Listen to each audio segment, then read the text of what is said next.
Hi, everyone. In today's episode, I'm talking to Miss Omotola. She decided to adjust her status after her I-140 was approved. She turned in her form I-485 in November 2024, and it was approved in June 2025. Eventually, she got her green card in July, the first week of July 2025. However, that is not the main story. The main story is actually the challenges she encountered when trying to adjust her status. And one thing that led to the challenges she faced is the fact that USCIS sent the approval notice of her form I-140 to the wrong address, and she was not able to get another copy. So, if you are interested in how she was able to overcome the challenges that she faced while trying to get the approval notice of our form I-140 and also adjust our status, kindly sit tight and listen to this interview. Hello, everyone. Welcome once again to my green card story. On this channel, we talk about EB2-NIW and EB1A and everything that pertains to filing for green card under the employment-based category. My name, once again, is Bobola. If you want to reach out to us at My Green Card Story, our contact information is in the description section of this video. Our email, for instance, is info at mygreencardstory.com, and our website is www.mygreencardstory.com. Thank you so much. Miss Omotola, can you introduce yourself once again, especially for those that have not watched the previous episode? Hi everyone, I'm Omotola, success story from my green card story. Okay, great, great. So Miss Omotola, she's a former client of my Green Card Story, and she's here today to share her story. So in the last episode, you said that uh, you turned in your petition in 2023. You turned it in July 2023, and it Yeah. was approved in May 2024. Am I right? Yes. Okay. So you know that nowadays, a lot of people they have like an approved I-140.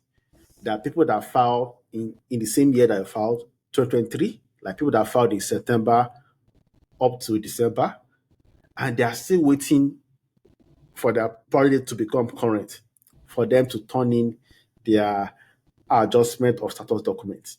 So can you tell us when your priority became current, number one, and how you were able to remain in status until your pilot is current. Because I remember that in the previous episode, you said that I think your EAD card was about to expire in 1 year, and you wanted to make sure that you still remain in status. So can you tell us how you were able to maintain your status while you wait for your priority to become current? So my EAD card was going to be expiring by January 1st. Your Sorry, January OPT 3rd. My your OPT EAD EAD card. was going to be expiring January 2nd because first was the new year. So it was January 2nd, 2025. And I knew that I needed to still be current while my application was getting processed. So I did join a program, my they want CPT or CPT general. And during that process it made me to still be legally made my status still legal while I was running that process because when I submit, as at the time I submitted, they haven't created the new rule that they had now because now they do have like, final action date and date for filing. As at the time I submitted, once your date for filing is current, you can submit. But now I believe they use the final action date now. So by November, by I think October or November, my I was already current, and that was when I filed for it. November. That was when I filed for my I-485 H5, yeah. during November. Okay. So Can you tell us the challenges you face when you are trying to adjust your your status? There was one that you shared with me that was in 2024 when after your petition was approved, and it was around is that what was about your approval notice, which was your form. I-140. I know your approval notice is the form I-797C. Oh yeah, yeah, So yes. can you tell us about it and how it was resolved, if it was resolved, and how it was resolved? So I never got like my approval notice or any notice for the I-140 for my I-140 form when I submitted. But I Except did well, you did you get got email. texts and Yeah, emails? I did get emails and I got text and I felt like maybe that was enough. But then I when I applied for premium processing was when I knew something was wrong because I did get like a notice that they've received my email. And I tried to figure out why didn't I receive emails for the from the previous ones, which I ended up checking and I found out that it was due to a wrong address. I reached out to the USCIS office and they explained to me that I would need to apply for a form called I-824. I-824, that was the name of the form for duplicate copy. And then I was worried because I saw that it was going to take me like 6, 7 months. And I think I was going to be current by then when I finally knew that I needed that um form to be able to file my I-485 because I didn't think it was important. I felt like they have the record, so it shouldn't be a big deal. But when I saw that it was closer to my date of closer to my priority date, I needed to do something about it. So I reached out to my green card story to explain the issue. And then we reached out to the ombudsman and they asked us if we'd reached out to USCIS and what was the process and everything, which I mentioned every single thing to them that I had reached out to USCIS and USCIS told me that the only option was for me to, apply for the I-824. But then I was worried that it takes a minimum of 7 months, 6 to 7 months for you to get a response. So the ombudsman were like, since USCIS has already told me what to do, they cannot, backtrack on that. So I would have to follow what the USCIS would do. And I was so pissed off about myself because I felt like maybe I shouldn't have even reached out to USCIS. Maybe it would have been faster for Yeah. them to, because I get that they wouldn't want to, like override someone's decision. So I applied for the I-824. While that was running, I decided that I was going to still apply for the adjustment of status, regardless of if I had it or not, because I did get a mail stating that I had it. So what I did was that I gathered every single thing, every single email saying that I was approved. I attached it to my submission because I was like, the worst that would happen is that they would reject, not really reject They will me, but return it. send it back and tell me that it's missing a file. But luckily, I never actually got that feedback that it was receiving a file. All they told me was that that they've received the email and I got a notification to my house. So I kept on wondering that, so I didn't really need the form, but it's great if you have it. Please, if you don't have it, please have it because Yeah. I was spiraling all through.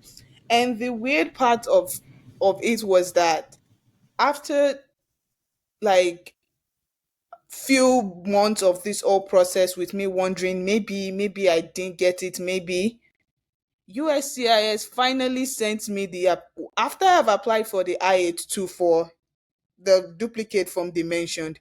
USCIS eventually sent me the original one saying that, oh, they received the original one back to them because there was no recipient for where they sent it to. Mm. And I asked them so many times as to if they would return it and send it to me. And the crazy part is that I received the original one before the I-824 that I submitted. I literally got the I-824 like 2 weeks ago. Wow. I was After you have received your green card. after I've received my green card, I was like, now I have two copies of things I don't even need. But it's better to have it than to need it and not have it. That's the way I've been going through. So yeah, Mr. Bobola did mention me, registering for UPS mail notification, No, because if I USPS. sorry, USP USPS. It's not. It's different from UPS, UPS. sorry, they all have similar names. USPS informed delivery. Yeah, informed delivery. If I had done that from the beginning, I would have known that something was wrong, because then I would know that I'm expecting a mail, but it never came. That kind of stuff. So since I did that, even after this whole green card process was over, I've really enjoyed that process, to be honest. So every time a mail is coming, I already know. So before a week before my card was coming, I'd already seen the notification that they are preparing it somewhere. So I was like, okay, I know it was going to come on Wednesday. So immediately I saw that it was delivered. I ran downstairs and I was like, yes, I have my card with me. So yeah, that was the very scary process. Okay. No way to leave it. Let me explain some things to people that are watching. So, anytime you submit or send a document to USCIS, they will send you a notice of receipt. That notice of receipt is your form I-797C. So the first time you turn in your petition, you submitted your form I-140. After USCIS sent you a text on an email, they will send you that form I-797C as a Yeah. receipt. When your petition is approved, you get another form I-797C. When you turn in your adjustment of status document, your form I-485, I-765, I-131, and I-693, you get a form I-797C for each of the form that you turn in. Now, let, let me now come back to your petition, your form I-140. When you send your petition, and you get that form I-790C that they have received your petition, and when it has approved, when they send that second form I-797C, when it is time for you to adjust your status, they usually tell you that you should include a copy of your approval notice, which is your form I-797C. But she did not get the approval notice, the paper document itself. So she just had to try submitting her adjustment status document with an email that she got from USCIS that shows that her petition was approved. So that is a unique story by itself, because I've never seen anyone that's done that before. The first person that I'm seeing, or that I've seen so far, is Miss Omotola. Okay, so now let's talk about the timeline. Uh, so can you tell us when you turn in your form I-485, which is your adjustment of status document, and when your I-485 was approved, and when you got your green card? Okay. So I submitted my adjustment of status. That's the I-485. I submitted that November 2022. Hmm. But when I submitted that, I was just current for date of filing, not final action date. So I had to wait until when I was current, for final action date, which I believe was this year. I can't exactly remember the month. I can't exactly remember the month that I became active in the sorry I became current in the final action date, but it was this month, and sorry, this year rather. And by March 5th, I was called for fingerprint, and then I got approved June 26th this year, and then July 1st, the card was mailed to me. Okay. Did you ever receive an EAD card based on the fact that you had an approved Oh, EB2 yes, and petition yes, before you got your green card? yes. So I did get an EAD card. I forgot to mention that. I did get an EAD card by March.